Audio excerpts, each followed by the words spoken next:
Білім беру саласына деген мемлекет тарапынан көптеген шешімдер, көптеген мүмкіндіктер бар.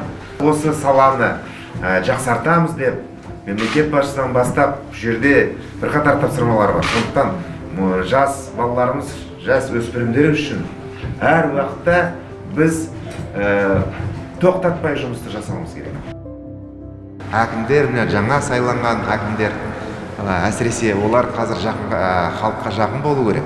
Сондықтан халықпен бір тілде, қарапайым тілде сөйлесу керек. Содан кейін халықтың мұқтажын қорғау керек. Ауылдың іргетасын біздің ата-бабамыз салған, бізді мазалайтын жағдай енді мектепте өсіп өндік, Құдайға шүкір, ешбір жеңістерден балаларымыз кем қалатқан жоқ. Су берді ауылға, енді связіміз келді, жақсы. Көп күткен осы жоба мемлекеттің қаражаты бөлінді. Енді қазір пайдалануға бергеннен кейін мына жерде мамандар болу керек. Қадағалайтын, бақылайтын адам болу керек. Аудан орталығынан көлік логистикасы ұйымдастырылған.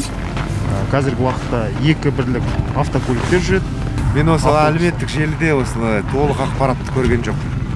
Қалай мысалы Павлодардан, мысалы Екібастұздан, басқа қалалардан халық осы демалам десе, келем десе, қай жерге, қалай осы логистика жағынан?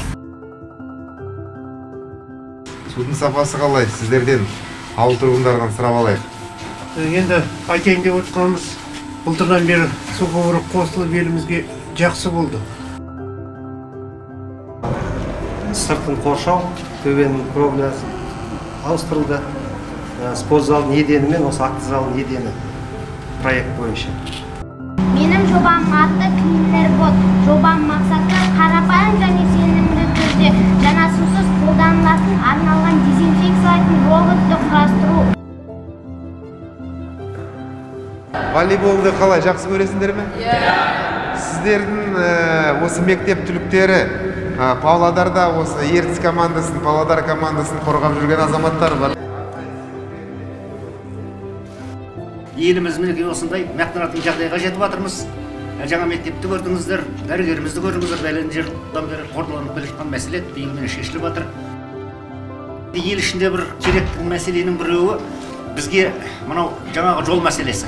Екінші мәселе мынау интернет мәселесі. Қойған талаптар мен тапсырмаларына сіздердің талаптарыңызға бірге жұмыс істеуге дайынбыз.